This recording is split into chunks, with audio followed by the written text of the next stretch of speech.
प्रश्नावली 7.3 का दूसरा सवाल, निम्नलिखित में से प्रत्येक में k का मान ज्ञात कीजिए ताकि तीनों बिंदु संरेखी हो। पहला है 7-2 5 1 3 k। एक पहला सवाल ये है और इसी में से दूसरा सवाल ये है।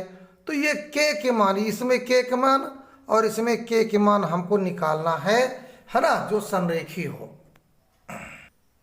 तो पहले हम इस सवाल को लगाएंगे, पहले इसको हम लगाएंगे, फिर बाद में इसको लगाएंगे, k का मान निकालेंगे। त्रिभुज का क्षेत्रफल निकालने का तरीका, फार्मूला हम बताते हैं। देखो यहाँ पर लिखो 23, फिर 31 और फिर 12, ऐसे दूर दूर लिख दो और ये क्या है y लगा दो, ऐसे ऐसे ऐसे ऐसे y लगा दीजिए ऐसे, और बीच में माइनस लगा दो, बीच में माइनस लगा दीजिए, सीधा फार्मूला ऐसे आएगा। अब ब्रैकेट ऐसे बंद कर दीजिए, ऐसे ब्रैकेट बंद कर दो और यहाँ लिखो x1 और प्लस यहाँ x2 और प्लस यहाँ x3, और इसको भी ऐसे बड़े ब्रैकेट से बंद कर दो, यहाँ पर लिख दो 1/2। ये फार्मूला निकालने का तरीका है त्रिभुज का क्षेत्रफल।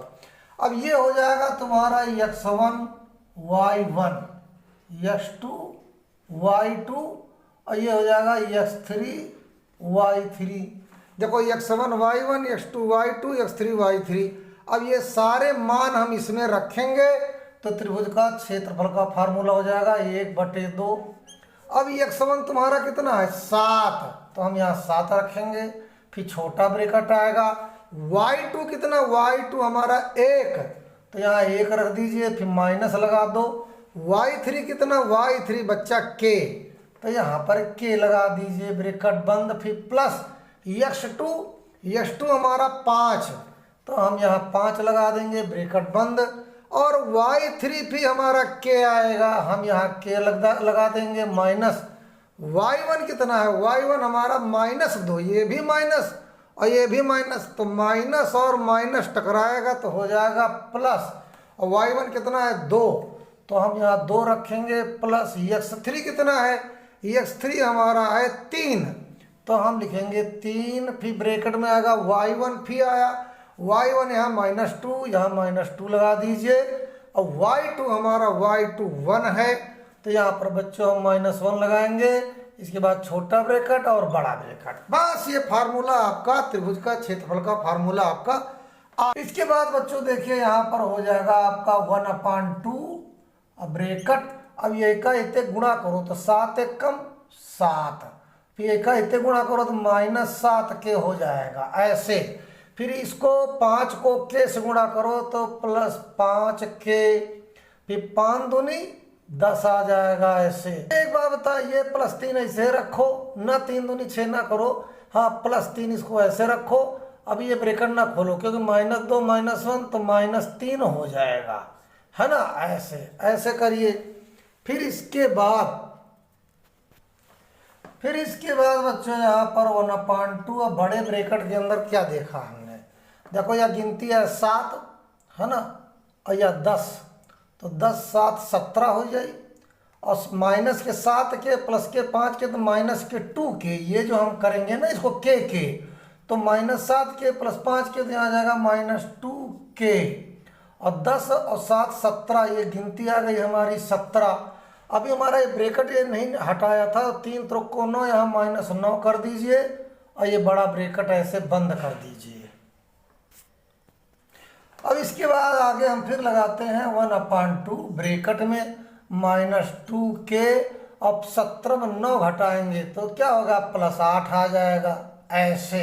देखिए हम क्या करेंगे 1/2, इसमें देखो 2 और 8 में 2 कॉमन है, तो 2 बाहर निकालेंगे तो गुणे 2 कर देंगे, और यहाँ ब्रैकेट बचेगा -k + 4, और ये 2 से 2 कट जाएगा, तो त्रिभुज का क्षेत्रफल आएगा -k + 4। ये त्रिभुज का क्षेत्रफल आ गया। तो हमने त्रिभुज का क्षेत्रफल निकाला -k + 4, लेकिन एक बात है, यदि तीनों बिंदु यानी 1 2 3 ये तीनों बिंदु, यदि तीनों बिंदु संरेखी यानी एक रेखा में है तो त्रिभुज का क्षेत्रफल कितना होता है 0।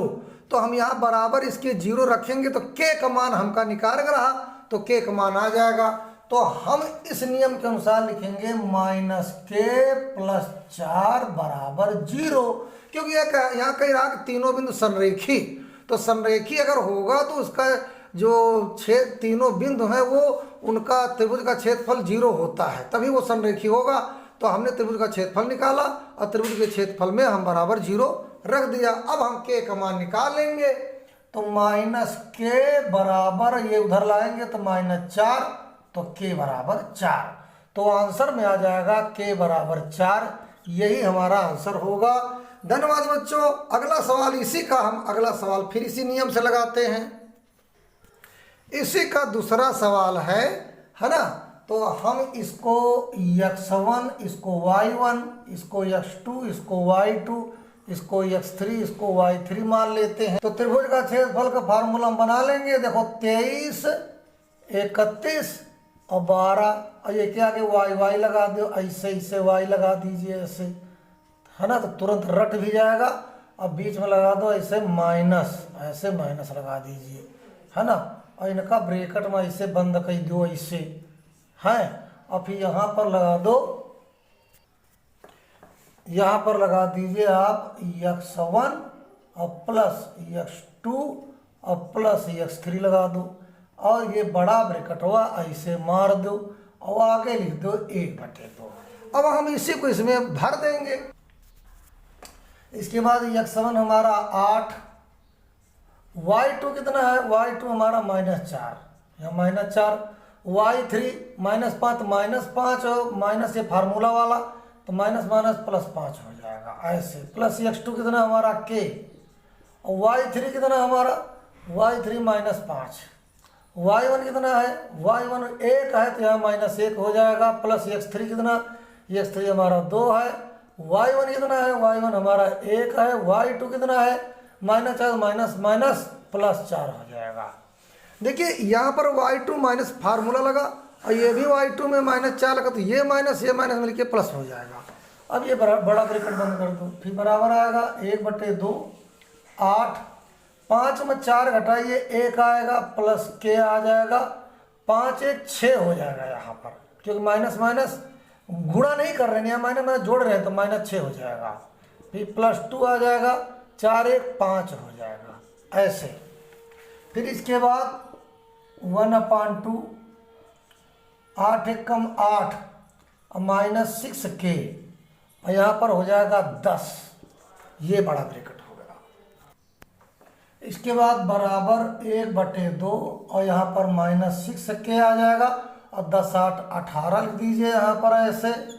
फिर बराबर 1/2, यहाँ 2 कॉमन हो जाएगा, यहाँ 2 ऐसे कॉमन ले लो, तो यहाँ -3k + 9 आएगा, और 2 से 2 कट जाएगा, तो यहाँ आ जाएगा -3k + 9।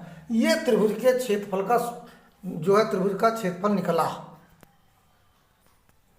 अब इसमें देखो ये स्टेटमेंट लिखा है, यदि तीनों बिंदु संरेखी हैं तो त्रिभुज का क्षेत्रफल 0 होता है।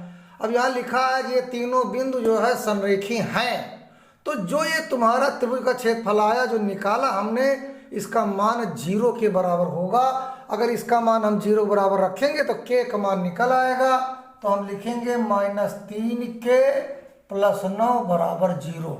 0 इसलिए लिखा गया क्योंकि तीनों बिंदु संरेखी हैं, और तीनों बिंदु संरेखी होंगे तो त्रिभुज का क्षेत्रफल का जो क्षेत्रफल का मान है वो 0 आएगा, इसलिए हम इसके बराबर 0 रखा। अब इसके जरिए हम k का मान निकाल लेंगे, तो -3k बराबर, ये उधर जाएगा तो -9 हो जाएगा। फिर इसके बाद होगा आपका 3k बराबर 9, क्योंकि दोनों और माइनस हट जाएंगे। फिर इसके बाद इसको यहाँ लगाएंगे, तो k बराबर 9/3, ये 3 नीचे आ जाएगा, 3 त्रिक को 9, तो k बराबर 3 आया, यही आपका आंसर हो जाएगा। धन्यवाद बच्चों। वीडियो को लाइक सब्सक्राइब कमेंट करो, जिससे अगली नोटिफिकेशन आप तक पहुंचती रहे। हम NCERT कक्षा 10 की एक सवाल डेली डालते हैं।